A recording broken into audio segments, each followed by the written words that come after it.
Easy express 99 store, टोली चौकी, podium mall, Hyderabad. दोस्तों आज ही विजिट करिए इजी एक्सप्रेस 99 स्टोर, कांटेक्ट करिए इस नंबर पे। अस्सलाम वालेकुम नाजरीन, आइए नजर डालते हैं देश और दुनिया के खबरनामे पर।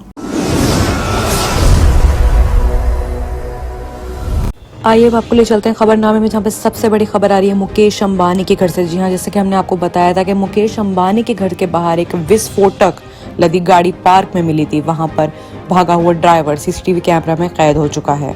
जी हाँ, मुलुंड टोल नाके से मिला सीसीटीवी फुटेज बहुत जरूरी है, जो दिखाता है कि मुलुंड टोल नाके के बीच से आरोपी कैसे मुंबई से बाहर चला गया। सीसीटीवी कैमरे में उसकी फुटेज में आरोपी को टोल रसीद के पैसे देते हुए देखा जा सकता है। बता देंगे मुकेश अंबानी के घर के बाहर दो कारें, एक स्कॉर्पियो और दूसरी इनोवा पहुंची थी। स्कॉर्पियो में बैठे ड्राइवर ने उसे वहीं पर छोड़ दिया और इनोवा में सवार होकर वहां से चला गया था। बाद में पुलिस ने एंटीलिया के बाहर खड़ी स्कॉर्पियो गाड़ी से जिलेटिन की छड़ें और एक चिट्ठी बरामद की थी। पुलिस फिलहाल इस पूरे मामले की जांच कर रही है।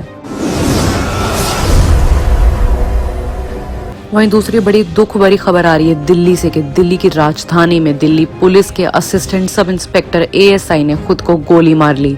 दिल्ली के मोती नगर इलाके में जखीरा फ्लाईओवर के पास तैनात पीसीआर के एक एसएसआई ने खुद को गोली मार ली। ये गोली उन्होंने खुद को अपनी ही सर्विस रिवॉल्वर से मारी है। गोली मारने के बाद घायल पुलिसकर्मी जो बाकी लोग वहां मौजूद थे उनको अस्पताल लेके गए, जहां उनकी मौत हो गई। मरने वाले पुलिस की पहचान 55 साल के तेजपाल के तौर पर हुई है। तेजपाल गाजियाबाद में रहते थे। तेजपाल ने 1986 में दिल्ली पुलिस ज्वाइन की थी। वही तीसरी बड़ी खबर आ रही है मध्य प्रदेश से, कि मध्य प्रदेश में गोडसे समर्थक ने कांग्रेस में एंट्री पर तकरार हो गई है। दिग्विजय बोलने लगे कि हम शर्मिंदा हैं इस बात पे। जी हाँ, पूर्व मुख्यमंत्री दिग्विजय सिंह पूछ रहे हैं कि ये बाबूलाल चौरसिया आखिर है कौन। वहीं केंद्रीय मंत्री अरुण यादव पूछ रहे हैं कि क्या भोपाल की सांसद प्रजा ठाकुर भविष्य में कांग्रेस में प्रवेश करेगी, आएगी तो उससे कांग्रेस उसे स्वीकार करेगी या नहीं करेगी। ऐसे में हिंदू महासभा लीडर बाबूलाल चौरसिया ने कांग्रेस ज्वाइन कर ली है और बीजेपी कांग्रेस को घेरने से एक भी मौका नहीं चूक रही है। आपको ये भी बता दें कि बाबूलाल उस वार्ड से ताल्लुक रखते हैं जहां पर गोडसे का मंदिर बना था।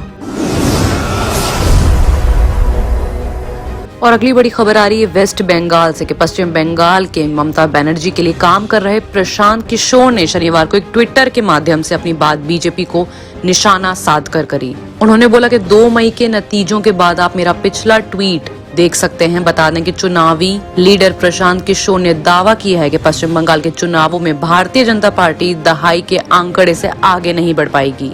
उन्होंने साथ में ये भी कहा कि देश के लोकतंत्र को बचाने के लिए पश्चिम बंगाल का चुनाव बेहद अहम है। किशोर ने तृणमूल कांग्रेस के स्लोगन और सीएम ममता बनर्जी के फोटो को भी शेयर किया। इसके साथ उन्होंने टीएमसी का नारा भी लिखा, बंगाल को केवल उसकी बेटी पर भरोसा है।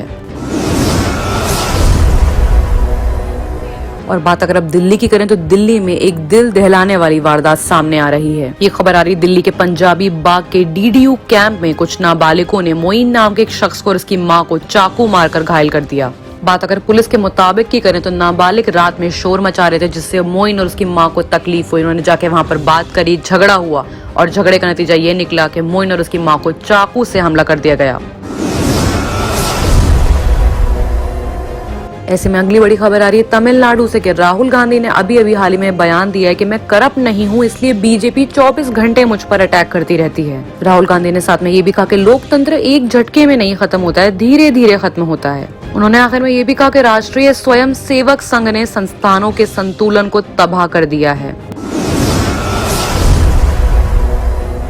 वहीं बात अगर कोरोना वायरस की करें तो कोरोना का कहर दिन ब दिन बढ़ता ही चला जा रहा है। पिछले 24 घंटे में देश में 16,000 से ज्यादा मामले सामने आए हैं। न ही सिर्फ ये मामले सामने आए बल्कि 113 लोगों की मौत भी हो चुकी है। दिल्ली सरकार ने 20 फरवरी से लेकर 26 फरवरी तक जारी किए गए कोरोना के आंकड़े के मुताबिक ये ऐलान करा है कि देश में महज एक हफ्ते में कोरोना के 206 एक्टिव मामले बढ़ गए हैं। इतना ही नहीं, पिछले दिनों सिर्फ महाराष्ट्र और केरल जैसे राज्यों में देश भर में लगभग 72% कोरोना के मामले दर्ज हुए हैं। फिलहाल दिल्ली में कोरोना की जो एक्टिव मरीजों की काउंटिंग है, वो संख्या है, वो बहुत तेजी से बढ़ रही है। आइए बात करते हैं इंटरनेशनल खबरों की, जहां पे सबसे बड़ी खबर आ रही है इंडिया के प्रधानमंत्री नरेंद्र मोदी को लेकर के सेरावी ग्लोबल एजेंसी और एनवायरमेंटल लीडरशिप ने मोदी जी को अवार्ड देने का फैसला किया है। आपको बता दें कि 1 से 5 मार्च के बीच ये अवार्ड कार्यक्रम मोदी जी के लिए रखा जाएगा। इस एनुअल कॉन्फ्रेंस में इंटरनेशनल लोग भी शामिल होंगे, इंडस्ट्री एक्सपर्ट्स भी शामिल होंगे, जैसे लीडर्स, सरकारी अधिकारी और पॉलिसी मेकर, टेक्नोलॉजी क्षेत्र के लीडर, तमाम लोग मौजूद होंगे। दूसरी बड़ी खबर आ रही है अमेरिका से कि अमेरिकी रिपोर्ट का दावा है कि सऊदी क्राउन प्रिंस मोहम्मद बिन सलमान ने जर्नलिस्ट जमाल खशोगी की मौत की मंजूरी दी थी। रिपोर्ट में ये भी बताया गया है कि क्राउन प्रिंस खशोगी को सऊदी अरब के लिए खतरा माना जाता है। गौरतलब बात यह है कि खशोगी की डेड बॉडी अब तक बरामद नहीं हुई है। और अगली बड़ी खबर आ रही है नाइजीरिया से कि नाइजीरिया के एक स्कूल में बहुत जबरदस्त हमला हुआ है। बोको हराम के आतंकी 300 से ज्यादा लड़कियों को उठाकर ले गए हैं। इसके पीछे की वजह सामने ये आ रही है कि वो नाराज हैं कि स्कूल्स में इस्लामिक टीचिंग नहीं दी जा रही है। जहां पर यह आतंकी हमला हो गया है, वहीं दूसरी तरफ सेना ने भी अपनी तलाशी शुरू कर दी है। यह आतंकी हमला तब हुआ जब ऑलरेडी क्लास चल रही थी, स्कूल में घुसे आतंकी और बच्चियों को उठाकर वहां से ले गए। इससे पहले भी 12 फरवरी 2021 को नाइजर स्टेट के गवर्नमेंट साइंस कॉलेज में भी इस तरह का आतंकी हमला हुआ था। वहाँ पर 42 लोगों को किडनैप कर लिया गया था। अब तक उन लोगों को ढूंढने की तलाश चल रही है। वैसे में देखना यह है कि इस्लामी तालीम ना मिलने पर आतंकियों का इस तरह से बिहेव करना और उस पर सेना का अब तक तलाश जारी रखने के बाद नतीजा क्या निकलता है। किडनी के अमराज से परेशान मायूस लोगों के लिए खुशखबरी, R&S यूनानी फार्मेसी किडनी और गॉल ब्लैडर स्टोन के खात्मे का जरिया। अब UNI स्टोन कैप्सूल्स के जरिए खात्मा कीजिए। No operation, no side effects, 100% result.